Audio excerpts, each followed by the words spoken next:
visions through my dreams, seeing myself swimming in the universe. My ancestors gave me gifts to read cards, predict and heal. My name is Daphne, but spirit calls me Babylon. Angels communicate through numbers. Intuition is so deep. The gift I fully embrace within.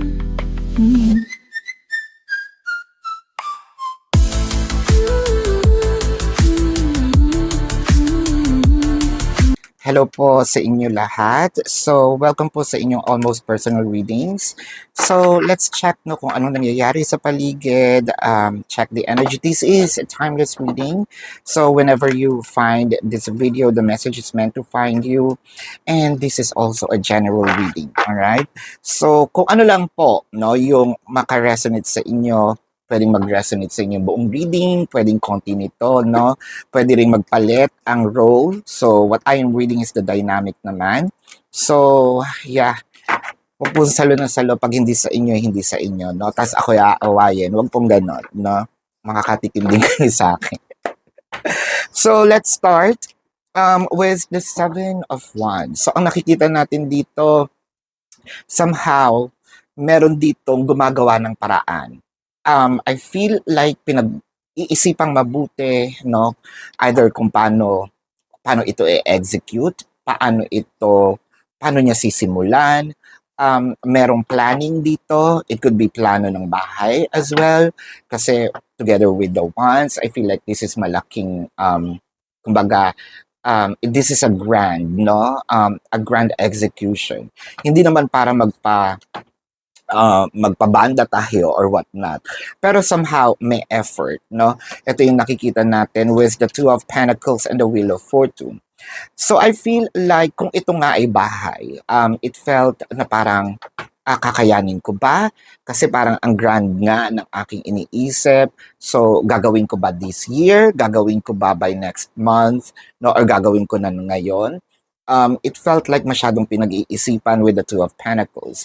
If this is not about bahay, so I feel like this is more of ngayon na ba yung tamang time para pumasok ako ulit sa buhay niya or pumasok sa kanya? Who is the Two of Pentacles? I don't know kung anong pasok, pumasok sa puso mo, pumasok, lumabas. Pero I feel like consistent na itong pagpasok, no, sa puso mo with the Four of Cups and the Tower. Ngayon kasi, kung ito ay pagpasok nga, no, dito sa buhay natin muli, kidding aside, sabihin natin more of pagbabalik, no, nitong person na ito. Well, of course, nagkaroon ng separation, kaya nga merong pagbabalik. Medyo natatakot siya kasi parang feeling nito, is it too late for me to go back? Baka wala na akong dadatnan. It felt like meron din ditong ipinapakita na I already moved forward, I already moved on, or probably nakalipat na ako ng bahay, hindi ko na kailangan. Let's set aside the bahay, no? This more of mag-focus tayo dito sa romantic. Nasabi ko lang yun kasi that's actually a vision. But then again, with the Four of Cups, baka kasi pag nag-approach ako, i-reject na ako, no? Siguro ito yung tanong ng person. Kapag ba ginawa ko itong isang grand gesture ng aking pag-approach, magiging successful ba ito with the Wheel of Fortune, no? Kasi the Two of Pentacles in here, medyo engaging. The Wheel of Fortune, it's actually, you know, pag in-spin ko yan, it can be a jackpot, it can be, I will be losing. So, somehow meron ditong takot ma-reject, no? If this is pag-amin ng nararamdaman, it felt like bakit ngayon lang, no? Dapat siguro medyo ibinigay ito ng matagal or inamin na ito before siguro dapat last year pa inamin. Pero bakit ngayon lang? Well, hindi natin masisisi, baka ngayon lang nagkaroon ng clarity din, no? Ang nakikita kasi natin dito with the tower, people are watching, no? On the tower. Probably people are also enticed to see you prosper, to see you both nourished, or baka naman din merong mga taong nanonood na pakialamera na crossing their fingers na hindi ito mag-succeed, no? Ang sasama naman ng ugali nito kung eto nga yung kanilang wish, no, sa inyong relationship. So, with the Ace of Pentacles and the Queen of Wands, I feel like someone here is going to initiate. It doesn't always have to be because Queen of Pentacles yan. Yung babae agad ang kailangang mag-approach. The Queen of Pentacles, the suit can be a man or a woman. Meron lang silang sinasabi dito na because we're talking about spirituality here, no? So when we get out of our body, so wala na dito yung the gender between our legs, no? We are already a spirit, that's spirituality. The King of Wands is a person who do and take action. The Queen of Wands is, yes, with action din, pero not as yung uh, yung kailangan pisikalan, no? Doon katulad ng King of Wands. So I feel like this is more of brutally honest communication. So magkakaroon ng sabihin natin matinding pag-uusap, no, with emotion. Kasi the Queen of Wands, emotion, no? Again, it doesn't always have to be babae, no? The queens represent or yung suit ng babae, it always represent something with emotion. Yung suit ng lalaki, it represent the wisdom. Kaya nga, man is from Mars, women is from Venus. So, ang nakikita natin dito is more of, kaya magkakaroon ng parang iyakan dito kasi this is a conversation with emotion. And sometimes, no, if it's brutally honest communication, medyo heightened yung energy. Pwedeng super real talk. Pwedeng magkaroon din ng sabihin nating murahan. But then again, right after that, medyo maire-release natin itong bigat na nararamdaman natin deep inside. Maire-release natin yung emotion na parang ang tagal kong bit-bit, no, for a long time. So, with the Ace of Wands and the Sun, it felt like, so medyo mainit-init ito, no? So, this is more of a fire energy. Kasi, with the Ace of Wands, it's more of a phallic card. So, pwedeng, ito yung sinasabi nating make-up sex.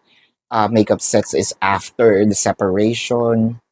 Don't worry. No, this video is not being shown below 18 years old. So lahat ng nanonood dito is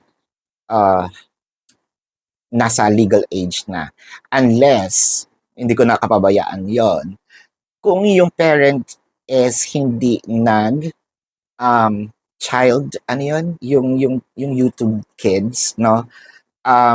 That's not my problem anymore. Pero ito, naka-restrict ito for 18 years and below, no? So anyway, with the Ace of Wands, baka manunumbalik din yung init ng pagsasama with the Sun. It's warmth, no? Plus the fact the Sun, it gives us life. So pwedeng bumalik din itong saya ng puso natin. Chances are because the Sun always have, a small child, baka magbunga, no? For those who are awaiting and probably wanting to have kids or add a kid, then this is. So kung hindi nyo ina-expect at ayaw nyo, then sabihin natin, don't manifest it. Use protection. Yun lang ang sinasabi ko, no? For those who are expecting. So kung ayaw nyo naman din, use protection or, wag sa loob, o di ba?